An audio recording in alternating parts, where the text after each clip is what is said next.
বন্ধুরা, আজকে কোনো রকম রান্না বা ব্লগ ভিডিও নিয়ে আসিনি। আজকে শ্রাবণ মাসের সোমবারের বিষয়ে কিছু কথা তোমাদের নিয়ে কাছে চলে এলাম। নমস্কার বন্ধুরা, পিকুর রান্নাঘরে সবাইকে স্বাগত। শ্রাবণ মাস শিবের মাস।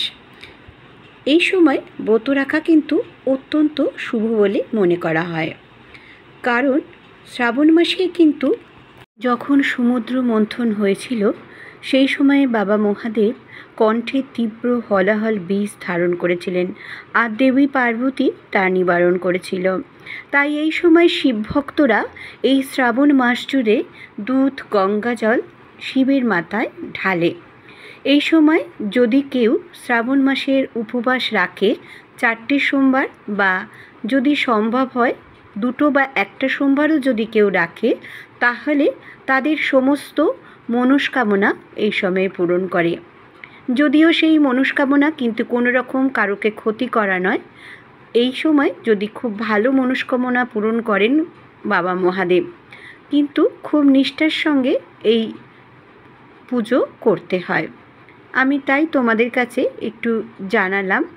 তোমরাও কিন্তু যখন এই শ্রাবণ মাসের পুজোটা করবে, এই সোমবারগুলিতে কী কী আহার গ্রহণ করবে আর কীরকমভাবে পুজো করবে আমি সেটা একটু জানিয়ে দেব। এই শ্রাবণ মাসের সোমবার পড়েছে পঞ্জিকা অনুযায়ী 2025 সালে। বাংলা শ্রাবণ মাস শুরু হচ্ছে 1432 বঙ্গাব্দে 18ই জুলাই, আর শেষ হচ্ছে 17ই আগস্ট 2025 সাল।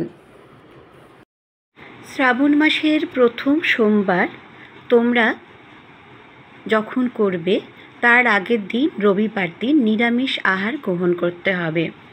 আর এই শ্রাবণ মাসের সোমবারে প্রথম যে সোমবারটা করছো 7টি বেলপাতা, মাঝের যে সোমবারটা তাতে 2টো, মানে যে সোমবার পড়ছে 11টি বেলপাতা, আর শেষের সোমবার চেষ্টা করবে 21টি বেলপাতা দিয়ে পুজো করার।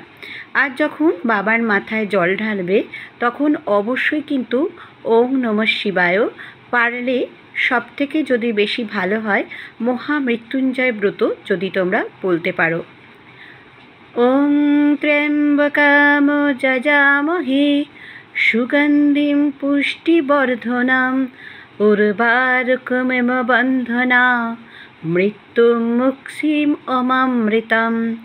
আর বাবাকে যে তোমরা এই পৈতেটা পড়াবে, সেই পৈতেটা কিন্তু সারা এই শ্রাবণ মাস জুড়ে কিন্তু পড়ানো থাকবে। এরপর কিন্তু তোমরা নষ্ট হয়ে গেলে খুলে নিতে পারো বা বছরভরও রেখে দিতে পারো। আমি এইভাবে কিন্তু পালন করে থাকি। আর চেষ্টা করবে মৌসুমি ফল বাবাকে দেওয়ার।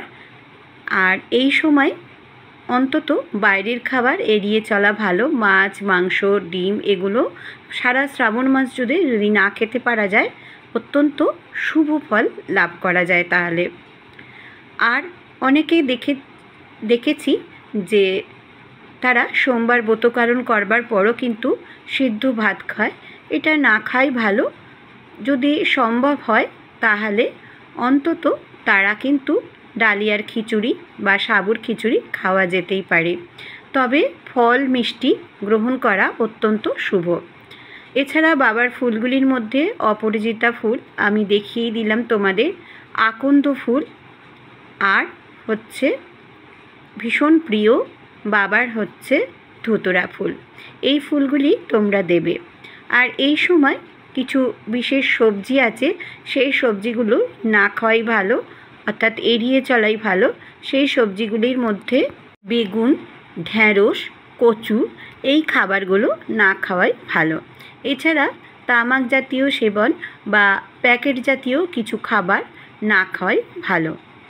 চেষ্টা করা যাবে তোমরা যখন শ্রাবণ মাসের ব্রতটা পালন করবে সেই সময় অন্তত সন্ধক নুন খাবার।